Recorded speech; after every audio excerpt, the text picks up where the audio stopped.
Welcome to the Firearms Insider Gun and Gear Review Podcast, episode 325. On this show, we showcase gun reviews, gear, and anything else a gun enthusiast may be looking for. No axes today, though. We strive to evaluate products from an unbiased and honest perspective. I'm your host, Chad Wallace, and in this show, we have a compensator review by yours truly. We talk about a PCC chassis, an actual lightweight rifle, and a not-so-lightweight rifle. With me tonight are Rob and, not Rob, Tony and Zane. Rob said he wouldn't be here. I don't know what he's doing. It's Florida. Who knows? So what did you guys do in guns? Tony, Zane? I did absolutely nothing except dry fire. I think, right? Sure. Yeah, I was supposed to put together this carbine and I didn't because I was recording the podcast and really didn't get to it. So that's, I wanted to go to the range tomorrow and I have to build the rifle first. Oh, look, I'm going to go to the range. Wait a second. I got to build the rifle I'm taking. I get it. I get it. Zane? Still doing a lot of dry fire. I didn't go to the range, but did a lot of dry fire. I got some ammo in for a class I got coming up. Another 1,000 rounds of 147 grain 9mm. Although I got Blazer. Heavy. Oh, I got Heavy Blazer stuff. instead of American Eagle this time because it was like 4 cents a round cheaper. So hopefully it's just as quality. We'll see. well, I think actually it's better. ordered some Wolf. I think it was Wolf 7.62x39. Right when COVID hit, and I finally got it last week. Nice. Yeah. No, I usually shoot the American Eagle just because it's almost exactly the same as the Federal HST 147 grain, which is my carry round. And the point aim, point impact's about the same. So hopefully the Blazer's close, but it was just so much cheaper. I'm like, yeah. Well, and that's the thing is I shoot Blazer brass all the time because it shoots well. It shoots better than the Federal stuff for me. Of course, all of it's better than the Winchester white box stuff. Yeah, I'm about over all Winchester ammo. But yeah, it shoots fine for me. But usually I'm shooting like 124s or something. I love. What about the Winchester steel? What about Winchester steel case? Ugh. Oh my God, that stuff is horrible. Yeah. Oh my. I'm like, this sucks. Why y'all doing this? Yeah. Well, you know, I'd rather shoot Tula. No, it's probably better ammo. Yeah. It feels better. I would seriously rather shoot Tula steel case than Winchester steel case. Yeah, I hear you. Yeah. It's more accurate. It doesn't stink as bad. Yeah, I mean, I have a buddy who shot a 94 on a B8 at 25 yards with Tula out of a Glock. Nice. So, you know, but and then I also finished a review, which we'll do maybe next week. Who knows? Yeah, I saw. Depends on if I take pictures. Yeah, if you take pictures and. You know, the rest of it looked halfway decent. So Yeah. I saw a rough draft. It's rough/final. I made some corrections. Yeah, I made a few. just like grammatical corrections. Like I put a few commas here and there for his run-on sentences. And yeah, I have a tendency to do that sometimes, and I haven't proofread it yet. I usually have someone else proofread it because I will skip right over my own mistakes because, everybody does. That's what we do. Yep. Yeah, I know what I meant. Right. I also pulled out the extra words you threw in every now and again. Yeah, I usually, of course, I usually don't get people to proofread it, but I just literally don't just do it all at once. I'll get it done, and it'll sit, and I'll come back to it, and I'll read the whole thing like days later. That's pretty much my proofreading, but. I gotcha. I actually did something yesterday on Memorial Day. I went to the range. My body told me to get up, and so I got up and went to the range. I was working on a review for this Tactical Kinetics Glock barrel, and so I needed to run some different ammo through it. So I did that. Let's see. I did get some various components I was showing these guys earlier from Match Point USA. You know, it's like a hybrid holster, a bunch of they make little panels for stuff. Like this panel, you can maybe put a tourniquet on, put it on your belt. They're a little stiffer than the backer for the holsters. But they sent me a whole bunch of stuff. That'll be a review someday in the future. But it's so far, you know, you could use this stuff for anything. It's got all these holes in it for mounting whatever you want, pretty much. So that's what I did. I guess we're on to announcements. If you like us, please join the Gun and Gear cult and pledge your support. We do have $1, $5, $15, and $25 levels. Will is still our $25 level patron, so to speak, and we thank him very much for that. Here soon, he will probably be on with us for a show. I'm not sure when, but he has earned that for us. Our bandwidth sponsor is Patriot Patch Co., as you always know. Go join the Patch of the Month. June's Patch of the Month is a red and blue, I don't know, AR with fireworks taped to the barrel as a grenade launcher. It's pretty cool. If you're shopping Amazon, please use the firearmsradio.tv affiliate link at firearmsradio.tv/Amazon. If you want to shop Matador Arms for their awesome stuff, and want to maybe purchase what we're going to review later, use our affiliate link. It's in the show notes. We also have an Amend 2 affiliate link for their magazines and anything else they make. We do have our listener question episode coming up. It's going to be our Freedom episode because I think it'll release on July 3rd. So get your questions in. Anybody that submits a question goes into our drawing for swag, prizes, all kinds of stuff. If you're a cult member of ours, you submit a question, you get an extra entry.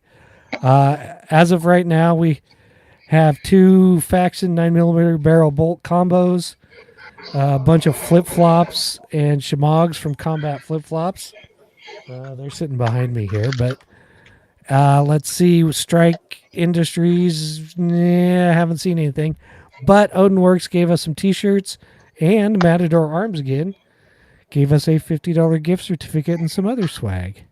Woohoo. So you'll definitely want to send a question. We are getting questions in. So if you send us a question and I don't reply, it's in our folder to go on the Q&A show. And anything that's left, we may just answer randomly throughout the next show episodes, etc.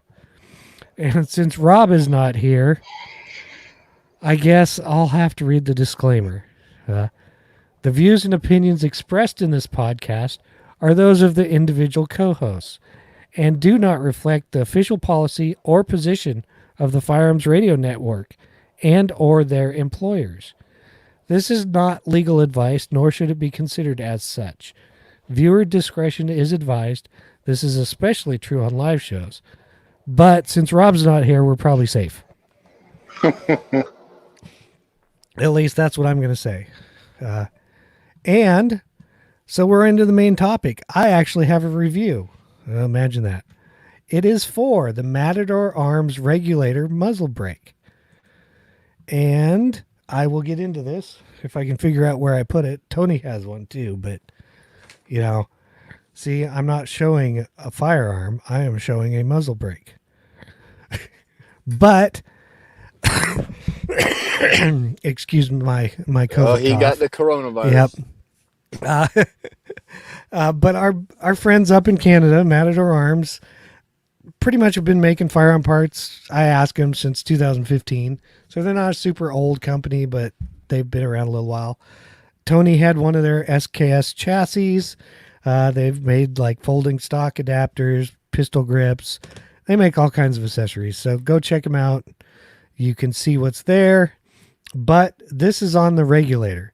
It's a fully adjustable muzzle brake. You can get it in 4 different calibers. 223 5.56 is the one I got. The other options are down in the list. It's like 9mm, 6.5, and 30 caliber, I think. We'll get to those. But So the first thing I noticed when I pulled this thing out of the box is the regulator's length. It is notably longer than what most people are used to. It is 3.6 inches long, partially due to the adjustability of what it has. So a lot of times you won't be able to use this in 3-gun competition. They have like a 3-inch muzzle device rule and also a 1-inch diameter rule. And in this case, it's just over that at 1.08 inches. But, that's just if you want to use it in competition. If you don't, okay, it's okay with me. It works great. Of course, most of the length and size is due to the adjustability.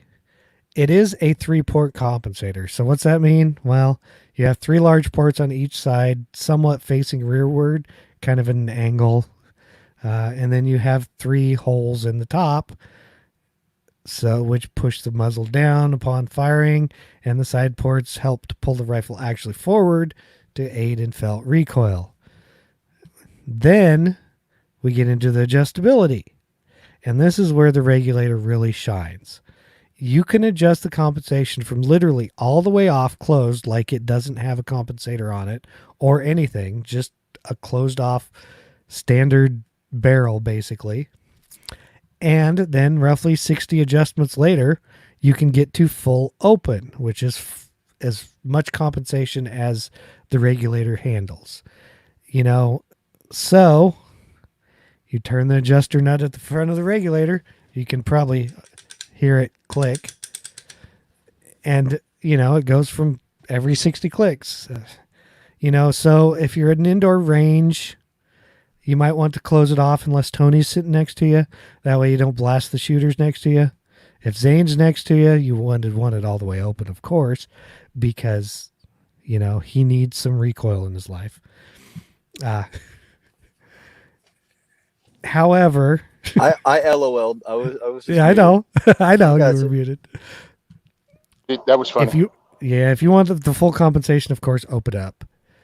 Best part, you can tune it to your specific ammunition and firearm. So if you're running an ammo that you're always pretty much running the same ammo, great. You can tune it and leave it.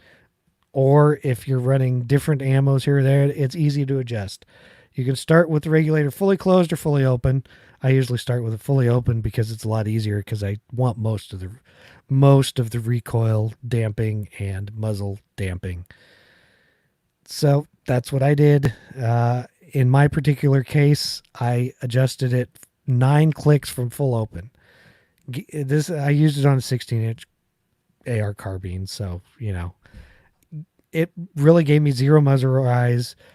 You get a decent reduction in felt recoil. Not that there's much with the 223, but you do notice a difference.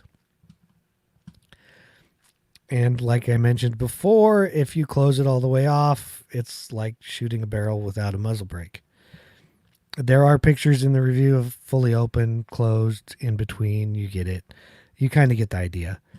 Installation, of course, is pretty straightforward. If you can install the regulator, you take the old muzzle brake off if you have one, put the new one on, but you have to take it apart first. Pretty easy. You just unscrew the adjustment knob all the way off and the rest of it springs off and goes flying across the room. Then you go pick it up. It does come with a crush washer and shims. They have a good installation instructions on their website. You can look at it there. I mean, if you don't think you can do it, have a gunsmith do it for you. Basically, the inside consists of the inner comp, which you could use by itself if you wanted. Then it has a flat where you can tighten it down, but the flat also locks the outer piece onto it. There's a little spring in there to put tension on it so you can adjust it. And the adjustment knob, you just put them all together and away you go. I actually used the regulator quite a bit. I did measure muzzle rise, shot times, various other things with that Mantis X10 that I have. And yeah, it reduced them, and you could actually even see with it full open, you could see some negative muzzle rise, which I thought was kind of interesting. So it reduced the muzzle rise to nothing or negative, as I was just explaining. I was able to get faster, accurately placed follow-up shots. Basically with it closed, they were from like 0.3s to down to 0.15, 0.2 split times. I mean, it's not great, but I was actually taking time to aim at the target, not just hit the target. The one thing I did notice is if you were trying to adjust the regulator after you've been shooting, it is hot. So that is a warning. So use a glove or something, thick cloth, whatever. I just used a glove. That shouldn't need said, but it needs said. Exactly. I'm like, I knew it was going to be hot, so I just have gloves in my range bag anyway, so I just put one on and adjusted it. I was like, yeah, it's kind of like when you're running a suppressor. It's going to get hot. You just know it is. But I figured I'd say something about it. And a nice thing about the regulator is since it's adjustable, it will work on shorter barrels. Because the shorter barrels usually produce more escaping gases, standard muzzle brakes a lot of times can overcompensate. Well, in this case, just adjust it to where it doesn't. It seems pretty simple to me. It is loud like a compensator you would expect when it's open. When it's closed, it is quieter to the shooter and probably people next to it. Though I did notice that with it closed and certain ammo, it does create a very large muzzle flash. Can be kind of exciting to certain people if you're not expecting it. I knew I was expecting, so I knew it was going to happen. I couldn't get a good picture of it. I was trying, so otherwise I would have put it in the review. I was really impressed with the regulator. Matador Arms did a great job with adjustability. 3-chamber compensators are pretty much the norm for certain things. It does everything they told me it would do, which I'm glad. So go check out Matador Arms. If nothing else, I'm pretty sure the Canadian gun companies could probably use some of our business right now with everything that's going on up there. So we'll get into the Firearms Insider 8 key points. Claim to fame, it's an easily adjustable muzzle brake. Imagine that. So the target market, anybody that wants a tunable muzzle brake or with the ability to completely close it off without having to screw on one of those blast diverter things. Let's see, features and benefits. There's the 60 adjustable settings. There are no tools needed to adjust it, just maybe a glove or something. It is a triple chamber brake. It is black nitride coated. It is 4140 steel. We went over the length and the diameter. It does weigh 6.8 ounces. And it does come with both shims and a crush washer. Here's the other options available. 7.62 308, 30 cal, 9mm, and 6.5 millimeter, which, it could be whatever you want it to be. There is a link to another reviews. The MSRP on this is $149. And it may seem a little high, but for what you're getting, it's not terrible. So if you need it now, please use our affiliate link and go to Matador Arms and buy one. Our rating, pros, super adjustable, reduces recoil and muzzle rise. It is nitride coated, and there are no tools needed for adjustment. The cons, it is long, it is heavy, and it is not legal in a lot of action rifle competitions. But since I'm not using it on a rifle that is in competitions, I gave it a score of 8.5, which is great. And I don't know if you guys are going to have any questions, but if you do, hit me up. Tony, I think, used them before. He even has one. Yeah, I have one. I haven't installed it. I can't wait to install it. I want to see what it does on the 16-inch barrel, mainly because that's what I have. But I think it would be a lot better because it is over 3 inches long on a shorter barrel because you have more blast and, you're not waving around 19 inches of barrel out in front of you on a PCC. But did you notice, because this is what I hear about PCCs because of the blowback, does it change recoil at all? I mean, how's it feel? I could notice it on the 223, which is what this one is. Okay. I don't have a 9mm one. You can, but you can notice 9mm compensators. Some, even though like in a 16-inch barrel, the gas is pretty much all burned out, but it's still there. So you can notice it some. You're still going to get that big thud from the heavy bolt buffer in the 9mm. But so there's probably that. I could see where, this might work good on Zane's pistol caliber pistol. Yeah, definitely. Well, what I'm thinking is putting it would work upside down on my pistol caliber pistol, because the mass of that bolt coming forward actually causes the muzzle to dip. When the bolt goes back into battery, it actually, the muzzle, I get negative. It dips the muzzle forward. So I've always thought about putting a comp on upside down and see what happens. I mean, what's it going to hurt? You put it on upside down, and if it doesn't work, with a crush washer, you just tighten it the other half turn and call it good. Because I've always thought about that, because I just have a 3-prong flash hider on it. So there's no kind of compensation going on, but and I haven't shot it really enough to see if this may be a technique thing or what, because it's just a toy. But yeah, I've always wondered about that, because that's pretty funny. And I'm about to put a heavier buffer in it anyway, so it's going to be even worse when I do that. Florida man came up with every bad idea to apply to that. It's true. It's true. Yeah. Okay. Well, that was the Matador Arms Regulator. Now we are into the product spotlight and discussion. First up, Tandem Cross has come out with their upriser chassis for the PC Carbine. MSRP is only $179.99, which, it looks a little different than, your standard chassis that you're used to seeing. Like the stock that it angles down. The magazine release has been moved so you can reach it. It's pretty much right above the trigger. That's, a plus. You can, put any AR stock buffer on it. Stuff like that. It's compatible with all AR grips, all that stuff. It comes with a flared Magwell. Let's see, it includes their Hive grip, which, it's a grip. It's an AR grip. It's kind of got some semi-finger grooves, some stuff like that. But what you need to know about this chassis is it really is just the chassis section. It's no handguard.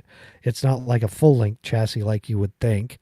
I guess I read it and now I lost my place. It's compatible with the Ruger and the other brand of free float forends. Midwest Industries, I think, is the other one that they use. All of this stuff is kind of cool. It's got an aluminum, pretty much chassis pieces, and then I can't remember. Tony might be able to tell me if it's rubber coated or no. It's not. It's just the way I was looking at it. The grip's rubber coated, I guess. That's where I went wrong. But it's different. It's not your usual chassis. It's also not the usual chassis price. I kind of liked it. I don't really like the red and black one. I would get an all black one. But it's something new out there. A lot of people are liking the Ruger PC Carbine. I don't have one, but one of these days maybe. And I think that's about all I have to say about it. Tony, Zane? Well, Zane doesn't like anything PCC related. I think it's ugly. like it looks like it's made well or whatever. And the thing is I've had Tandem Cross parts before and I think they make decent stuff. The buttstock, the way they attached the stock and receiver extension looks like an afterthought. I can see that. You know what I mean? And that's the thing. It reminds me of something, but I can't remember what it reminds me of. And that's the thing is, if you get the red black one, everything's so noticeable. But if you get just the black one, it's like, yeah, okay. I know what it reminds me of. It reminds me of those kits from the early 2000s that you could install AR-15 receiver extensions on pump action shotguns. Yes. That's what it looks like. I gotcha. And I always thought those were ugly too. So, Yeah. but whatever. Yeah. It's $180 to customize your PCC or your Right. Ruger. So exactly. And depending on if you bought, this is mainly probably for the people that bought the original version before they came out with the 5 different options you can get now. Yeah. And you can also add a receiver extension and a buttstock for looks like $30 more. Yeah. Tony, what? Yeah, it's ugly. I'm looking at it now. Tandem Cross makes good stuff, but yeah, Ruger started making better versions of the PC Carbine. So why would I mean, listen, hunt around, find what you like, install it if you want to. This doesn't break the bank. It's a lot less money than a lot of other chassis accessories. So, hey, jump on it if you want to. More options, more better. Yeah, the biggest thing I like about this is what they did with the magazine release. And where they moved it to where you can actually get to it with your finger. That's just my opinion. Yeah, I assume they probably put this into like the production, I guess, if you will, or pre-production before Ruger came out with all their and so now they're like, well, we got this thing, we might as well release it, but they probably were not anticipating all the upgraded stuff from Ruger. Yeah, plus, I get that too. Tandem Cross has their own athletes, their own sponsored athletes. So if they're going to run PCC stuff and the Ruger PC Carbine, they might as well run it with Tandem Cross gear on it. You know what I mean? Yeah, no, that makes perfect sense because they do have teams or sponsored shooters, I guess. Yeah, they do. Actually, one of them volunteers with us for the kids shoot that we do, the kids 22 shoot. I think she's 15 years old and she's a fun instructor and just awesome. So yeah, man, Tandem Cross, they pick a lot of kids for their 22 shoots and other stuff. So why not come up with accessories for that look good? I mean, Ruger stuff isn't colorful. I can tell you that. I mean, it's different, but it's not colorful. Right. I gotcha. Yep. Okay. So that was the Tandem Cross PC Carbine chassis. Next up, we have something that's kind of cool. I don't know who keeps messing with my stuff here, but shut up. Oh, it was Tony. I shouldn't let him edit stuff. I don't know why, but what we have is something that I just learned about. It's company LV7 Hummingbird rifle. Yes. Its MSRP is $21.99, and we'll get into that here in a minute. Basically, it is the V7 weapons, but they put an L in front of it for ladies, I guess, and it's rifles for women, designed off their lightweight stuff. I don't know who is running it, but they say it's designed by women for women. So I put their 5.56 Hummingbird in here. It is 16 inches, long barrel, but it comes in, looks like robin's egg blue. You know, I'm okay with that. But kicker here is it weighs 4 pounds, 14.7 ounces. This is a full 16-inch AR. This is part of the reason it's so expensive, or not super expensive, but here's all the components in it. Basically, if you take all these components and take the L out of them, they're basically V7 components. So it's got a lightweight charging handle. LV7, they are a 70-75 upper receiver, not a 60-61. Ultralight port door rod, which that's kind of cool. 5.56 titanium bolt carrier group. This one is in diamond-like coated black. Staked mil-spec bolt, nickel boron finish on those. But the carrier is titanium. It uses a LV7 hyper light magnesium 13.5-inch M-LOK handguard with a 7068 aluminum barrel nut. Okay. I don't know what that aluminum spec is, so it's probably stronger than 7071 and more useful for a barrel nut. Uses their 16-inch lightweight 5.56 fluted barrel, which is melanite stainless gas tube, titanium gas block. The barrel's KG black and DLC black on the titanium parts, and it runs a titanium mini compensator. The lower, of course, is 7075 ultra lightweight aluminum takedown pivot pins. Bolt catch is DLC black. It looks just standard. Ultralight mag catch release. It runs their hybrid 57 degree selector. Standard carbine buffer tube. Teflon coated carbine action spring. So that makes it a little slicker. Ultralight quick detach end plate. Ultralight castle nut. Teflon coated H1 buffer. Titanium grip screws. Titanium buffer retainers. Titanium Geisley trigger hammer pins. I guess they don't make them themselves. It comes with a Geisley G2S trigger, a Magpul MOE K-grip, an Magpul SLK stock, and the overall length is 32 inches. Wow. Now you can understand why some of the price, because you're paying for a lightweight rifle that is Cerakoted. I was just kind of impressed that V7 hasn't really advertised this. I guess, the companies, I guess they formed it a couple years ago, 2018 or something. And I was like, I never heard of them before, and looked into them. I'm like, oh, well, we'll just feature one of their rifles. So there's that. Tony, Zane. Yeah. I was checking it out, and I'm like, okay, you have a Gucci rifle build. It's in the ballpark of every other lightweight rifle out there, I think. Exactly. I looked at 2A Armament's gun. 2A Armament charges about the same thing, maybe $100 more. Their rifle weighs like 5 pounds, 2 ounces or whatever.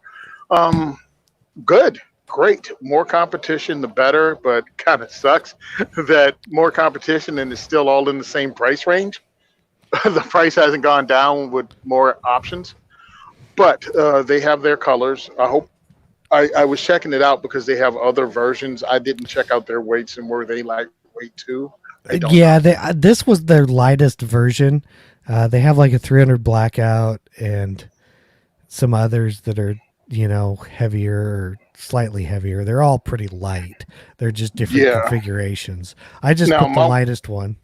My wife thinks some of these guns are too heavy. She checked out even what I consider my lightweight rifle, and she thought it was heavy. So, truthfully, I'd run a lighter weight rifle, especially if you're doing an all-day class or a 3-day class. Any rifle you have is going to eventually get heavy. If you start out with a light rifle, you put an optic on it, you throw a sling on it and a light on it, all of a sudden your 4-pound rifle is going to be about 6 pounds, but it's going to have a whole bunch more options, and it's still not going to be heavy. It's still going to weigh less than the original M16 that was issued to troops as the great lightweight futuristic rifle in 1963. Exactly. Yeah, I kind of think they missed the mark by doing a 16-inch barrel. They should have done a 14.5 and pinned and welded. I wonder why people do that, because 2A Armament does it too. Their barrel's 16 inches. And you would have because usually with these kind of rifles, people aren't customizing these higher end. They're running them as they come. Exactly. And they could have saved a couple more ounces. And the difference in balance between a 14-inch gun and a 16-inch gun, it may only be an ounce lighter, but that ounce is at the very muzzle end. So it makes a difference, like you say, when you're running that thing 10 hours a day. So I don't know if the idea was to go lightweight. I don't know why they didn't just do that. I think, but other than that, I don't have any problems with it as long as it's reliable. I really wish somebody was on, because I have this question too. Like you said, Zane, If you're coming out with the shortest legal rifle you can get, 14.5, pinned and welded, makes total sense, right? So you get it as short as you possibly can. My other thing is this: when you have a lightweight rifle, you're also dealing with still the recoil of a 5.56, and again, it's 2 pounds lighter than the gun was actually designed as. So you're gonna have that too. I wonder why no one makes an 18-inch rifle length. You know what I mean? Rifle length, lightweight, and now you have that recoil softened up, a little extra weight, and you have that longer gas system. Yeah. I'm figuring if those are two you'd have, that would make sense. A 14.5 or an 18 rifle.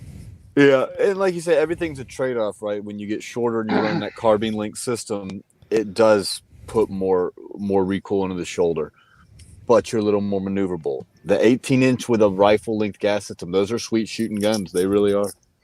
Yeah, so now you still have lightweight, because I can't imagine adding, again, 2 inches of barrel onto this, because that's what we're talking. 2 inches of barrel and another couple of inches of hollow tube is going to add that much more weight on it. I'm thinking you're still at 5.5 pounds, if not less. Yeah, see, like they also make a one called the Quail, which is in 224 Valkyrie. Okay, fine, whatever. Swinging but, you know what? Yeah. But I'm just mentioning it because it's in an 18-inch barrel. It's not. It doesn't say like if it's the lightweight barrel, but it is fluted, and that thing weighs 6 pounds 2 ounces. So it's not like that itself is, and it's got a 15-inch handguard. So you got a little longer handguard, probably a little heavier barrel, but you're still not huge amounts. So is this a carbine link system or a mid-link gas system? I don't know if it said. I didn't see it. It's got a carbine action spring, but that doesn't mean anything. Fluted H1 buffer doesn't mean anything. It doesn't say. Yeah, that's just a little. It doesn't look down. like it says. If this is mid-length, then fine. But if it's carbine length, I don't know why you would make it a carbine length these days. No, I don't either. But if they did, then they definitely should have gone 14.5. But if it's mid-length, then I don't think you can go mid-length on a 14.5. No, and if I you think do, you would have so little dwell time that I think reliably. I think you're right. And since it doesn't say, I would assume that. I'm surprised they list everything else. I'm surprised it didn't mention that. Yeah, right. But yeah, I mean, really, I was kind of surprised everything was mentioned. I'm like, oh, well, that's almost amazing. And none of the pictures it's a mid-length. I can tell by where the buffer, one of the pictures you can see the, why can I not think tonight? The gas block. Gas block. You're old. Yeah, well, thanks, Tony. I know. But yeah, so it is a mid-length. Okay. Well, that was the LVV7 Hummingbird. Next up is the heavy rifle. Okay, if you want to call it that. You guys probably know that we're not keen on Remington, but I figured I'd put the rebranded Bushmaster in here. The R2 AM. Oh, look, MSRP is $45.99. This is Remington's 50 bolt action 50 BMG rifle. Or it looks identical to the old Bushmaster 50 BMG bolt action rifle to me. Now, I could be wrong, but that's what it looks like, except now they made it in like... Try clicking the link. Why is it not working now? Nope. Oh, I got it. It's open on mine. No, it really? works on mine. Yeah. Yeah. Well, son of a gun, it didn't work on mine. I did it twice. I thought it had shut down already. That happened to me last week with stuff. I think that's weird. I think that is starting to happen with our docs only file. Only two people can be on the Remington page at once. They don't have the bandwidth to handle all three of us. So as you already know, it's 50 BMG. It is bolt action. It does have a left bolt with a right port. So basically, essentially, it's made to shoot off a bipod, tripod, whatever you want to shoot it off of, because it's heavy. They don't even give a weight on it, do they? No. Average weight, they put ... So it's heavy. I checked out reviews of them, and a bunch of dudes are talking like 30 pounds, but Yeah, that was for the BA50 because that's what you had to look up. You had to look up the BA50 to hear the reviews on it. Oh yeah, and I've shot the BA50, so but go ahead. Yeah, it's got a Lothar Walther barrel because I guess they couldn't make their own. The lower receiver is only 6061 aluminum. It does have a mill standard 1913 rail. What's weird is one's on the handguard, one's on the receiver, and they just don't match up. There's a big space in between them. Don't ask me. It's I'm just going monolithic. It's not a thing anymore. Yeah, it's got some Type 3 green finish. I don't anodized, so it's kind of a weird color. It's manganese phosphate finish on the steel parts because they couldn't use anything new. They got to go back to the 40s. It does have a Magpul PRS Gen 3 adjustable stock on it. Woohoo. It has an AAC muzzle brake, so it can accept the Cyclops silencer. An ergo grip. It comes with a steel bipod. They say it disassembles like an AR rifle. It does come with a custom Pelican case. Ships with 2 10-round magazines, bipod, hearing and eye protection, and a cable lock. But I only put this in here because they're just trying to rebrand something that I didn't really care for anyway. But how small does that stock and pistol grip look on a 50 BMG? Well, that's an the AR-15's grip and buttstock and slapped it on a 50, and it looks like a toy. It literally is so weird. It looks better when you're looking at it from a different angle that they show in there. But yeah, I just can't get over. It's like, if you're going to make the handguard like that, just get rid of the rail. It's like raised and ugly. Yeah. I think it would look so much better minus the small stock, but you can't really do much about that. If they just put a standard free float handguard on it, I mean, why do you need the rail there? What are you going to mount on it? Night vision. Yeah, but night vision devices. At least cut it back so it goes over the barrel and at least looks somewhat continuous. Oh yeah, no, this is swinging it. First of all, listen, I'm not shooting anything 50 BMG from Remington. I don't need a gun blowing up in my face that has the largest cartridge available to citizens in it. Like, we're not doing that. It's not a 20 millimeter. You can buy those. Yeah, not without a tax stamp. No, you can. Well, the rifle has a tax stamp, but ammo's over the counter, right? I think so. Maybe. I think, but either way, what counter anyway? Yeah, right. What counter? The reloading counter. It ain't like you going to Walmart to buy 20. Well, you can't even go to Walmart and buy 50. I have to go to Bi-Mart to buy 50.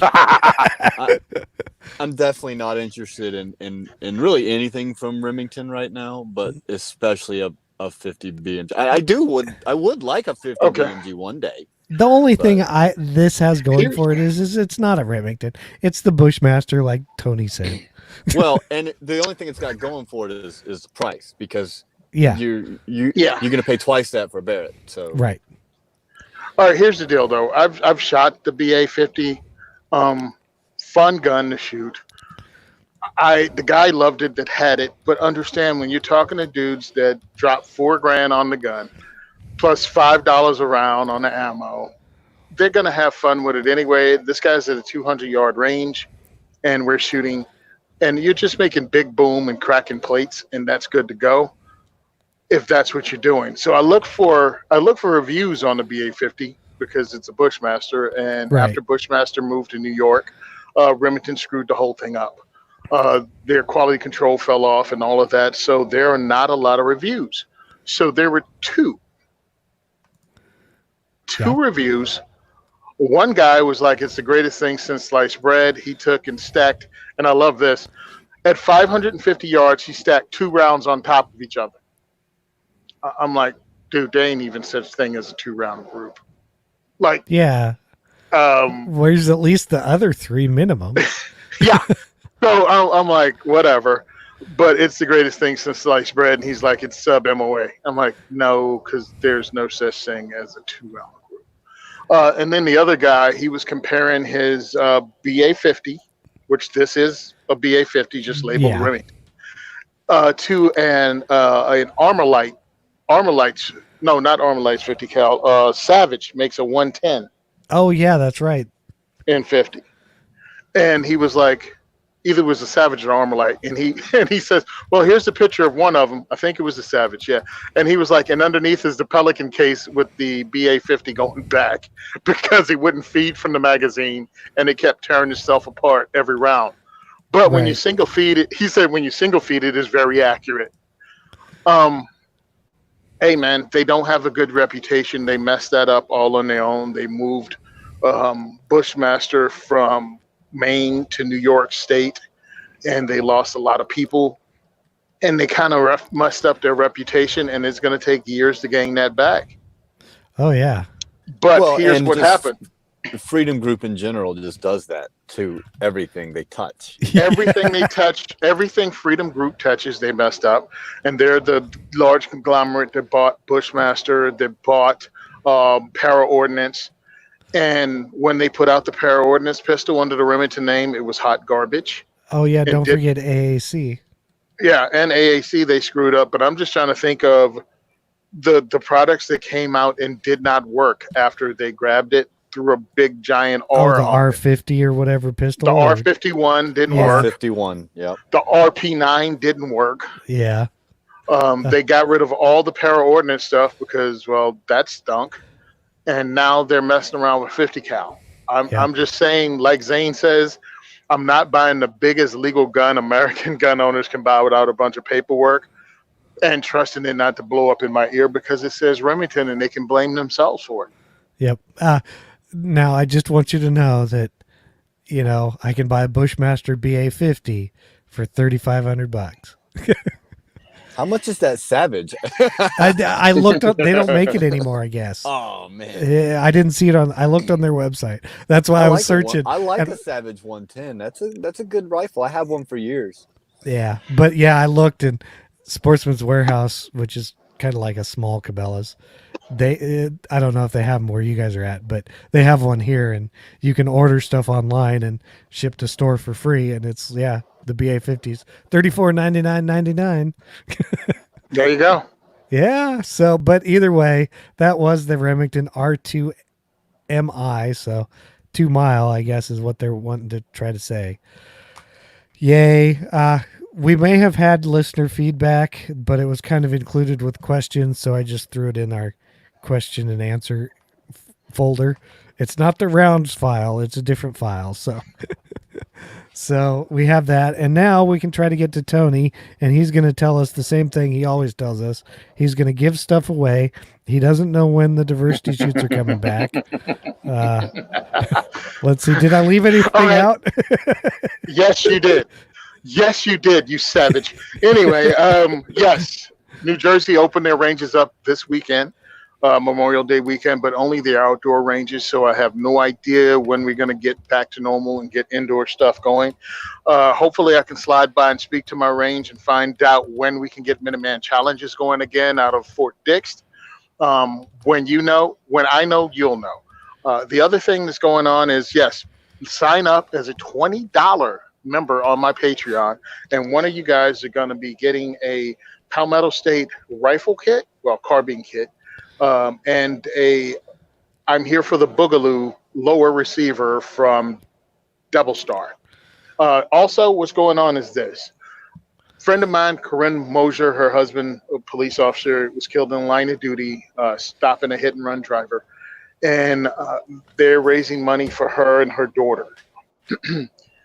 On diversityshoot.com's front page, you can donate to their GoFundMe. And if you donate over $25 to their GoFundMe, they're going to draw names, and they have a metric butt ton of stuff they're giving away over there. High-end double-barrel clay shooting rifles, shotgun, not rifle. And also IWI is giving away some rifles, and it's just a bunch of stuff you can get if you donate and help Corinne and her daughter Tyler out. So that's on the front page of diversityshoot.com. Makes it easy. You just click on it and it'll take you right to their GoFundMe page. And I appreciate, again, everybody listening to the show, the feedback you guys give me. I appreciate it. You want to buy our swag? Of course, you can go to Diversity Shoot. All the ways to support us on Diversity Shoot, but if you can, help my friend Corinne out. Thanks a lot.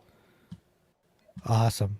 So, send questions, comments, feedback to gungearreview@gmail.com. That includes questions for the Q&A show.